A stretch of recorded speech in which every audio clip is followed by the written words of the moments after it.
don't repeat yourself. We heard you the first time. I imagine you'd like to be first? Yeah, might as well get it out of the way. That's right. Okay. I'll try to be brief. Chairman Haight, members of the board, I'm Tim Rode, here from the law firm of Zarin and Steinmetz on behalf of Save Craryville. Thank you for having me.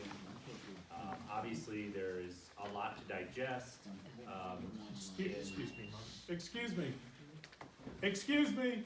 If you'd like to talk to one another, can you please do it in the hallway so I can hear this gentleman? Thank you.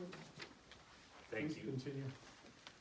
Obviously, there's a lot to digest within the GRJH submission and the soil testing results that we heard about tonight.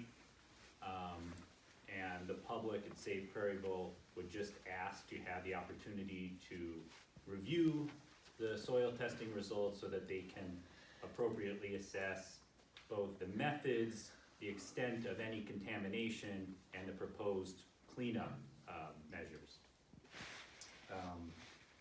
Before I begin, I just want to again review the legal standard governing site plan review in the state of New York.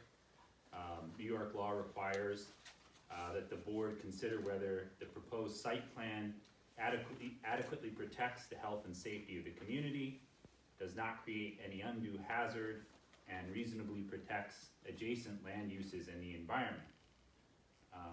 The standard is not whether there have been advances in spill prevention at gas stations over the years.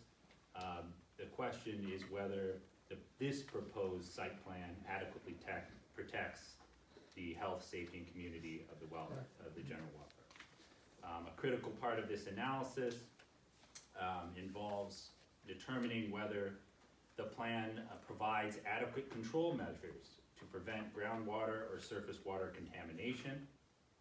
Our presentation this evening focuses mostly on a report dated November 6th, which Jamie, I believe, has distributed or will distribute. Get there, sorry. Excuse me, we're gonna pass these out. Yeah. They're in this manila. In here? Yeah, No. just, If you could hand those to our secretary? yeah, So, The whole thing? Yeah. The whole thing, yeah, there's because 10 copies there. I just meant the whole thing. As Save Craryville knows, it should have been submitted 10 days ahead of time. And when I understand. What, you said a report dated when? It was just completed today, actually, or yesterday. It's dated November 6th, 2019. It's prepared by Save Craryville's civil engineer and consultant Nelson Pope. It addresses the GRJH revised stormwater pollution and prevention plan from this past June. And it exposes a number of deficiencies that we would like to just briefly summarize that we've not talked about before.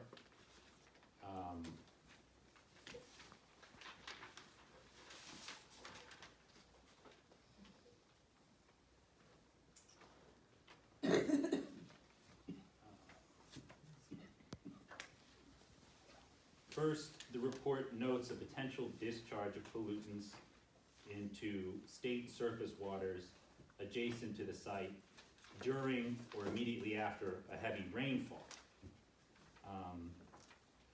The SWIP lacks both long and short-term maintenance plans for maintaining the stormwater management system. I'm going to read a short excerpt from page 2 of the report, which says that to ensure proper functioning of the system, this is the stormwater management system, protections need to be ensured to meet the conditions of the general permit. The general permit refers to the New York State DEC general permit for discharges from construction activity. To meet the requirements under the general permit and to ensure no pollutant discharges to surface waters.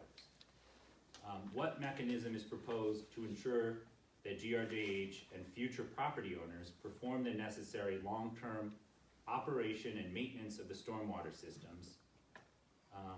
As maintenance is critical for this type of stormwater management system, what mechanisms are in place in the event that proper maintenance is not performed by the property owner in the future?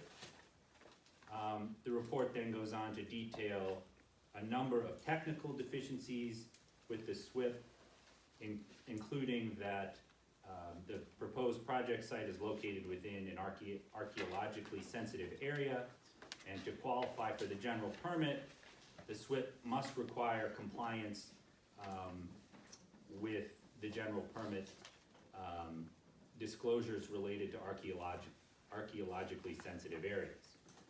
And it enumerates a dozen or so other deficiencies with the SWIP that we maintain ought to be remedied before the site plan can be approved.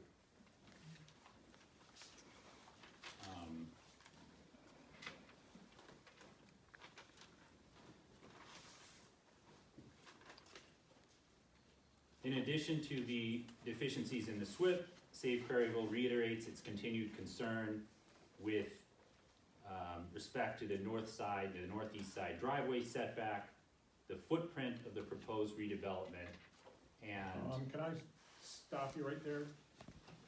On the driveway, your last September something letter stated that it was against the code. It's not. Do you want me to give you the code number? sure. If you look up on page 49 of our new code, 232-11, E11, it says 10 foot from the property line for the Okay. driveway. Okay, we'll take a look at it, Yeah. and if we're wrong, then We can cross that one off your list. we will take the appropriate action. We've been through that Right, before with them. okay, well, we'll take a look at it, and Okay. if What's your next everything's in order, we'll item? withdraw our objection to it. But until we look at that, we maintain our objection to the setback. I gotcha. The footprint, and also the visual impact analysis. With respect to the soil testing, we appreciate that GRJH did finally take the initiative to have some testing done. It's unfortunate that it wasn't done earlier. It might have saved us some time and some heartache and objections over the past couple of months. But again, of note is that they did detect contamination. Their geologist admitted that there is an aquifer in the immediate vicinity of the area.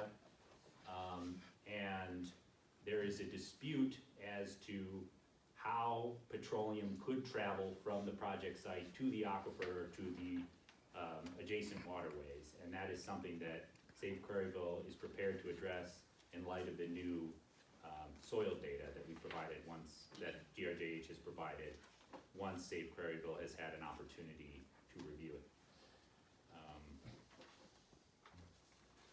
Thank you. All right, thank you. Next,